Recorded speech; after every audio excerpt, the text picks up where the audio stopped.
been one to believe in ghost stories.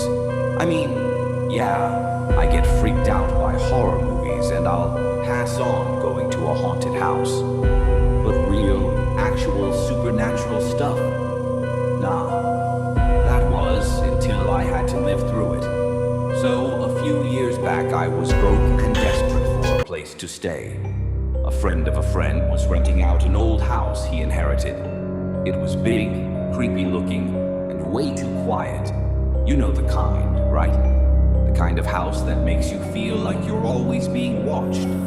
Anyway, I moved in. The deal was just too good to pass up. There was only one rule. Don't open the door to the room at the end of the hall. Just stay out of it. Easy enough, I thought. It's probably just storage or some dusty junk his family left behind. Right? Well, I thought wrong. About a week in, I started noticing little things. At night, I'd hear this faint shuffling sound from down the hall, like something heavy being dragged, then just silence. It wasn't loud enough to wake me up, but every time, I'd get this weird sense that I wasn't alone. One night, I finally decided to check it out. I mean, come on, what harm could it do to look, right? I tiptoed down the hallway and stopped right outside the door. I could feel a chill seeping through, like the air around it was colder than the rest of the house. My hand hovered over the knob, heart pounding, but I backed away. Something inside me screamed not to do it. Curiosity is a funny thing. It didn't leave me alone. Every night after that, I'd hear the noise, louder this time. Then, one night, it wasn't just a shuffling sound. It was this low, moaning sound, like someone in pain. I couldn't take it anymore.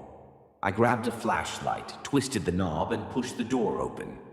The flashlight flickered, casting shadows over nothing. The room was empty, completely bare. Just an empty, dusty room with cracked, faded wallpaper. It smelled damp, like mold and something else I couldn't quite place. But that's when I noticed it, the shape on the wall. It looked like a handprint, and not just any handprint, but one that looked smeared, like someone had dragged their fingers through mud, or maybe something worse. That should have been my cue to leave, right? Well, yeah, but you know how these things go. I took one step into the room and then heard it, clear as day. This whisper, raspy and close, saying, "Leave." Now I've never moved so fast in my life. I booked it out of there, locked the door, and bolted to my room. I tried to sleep, but every time I closed my eyes, I felt that voice. I could still feel the cold, like it had followed me.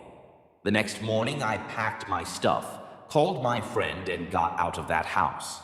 When I told him what happened, he just looked at me, dead serious, and said, "You opened the room, didn't you?" To this day, I'll never forget it. It's been years, but every now and then, when it's dark and silent, I swear I hear that whisper.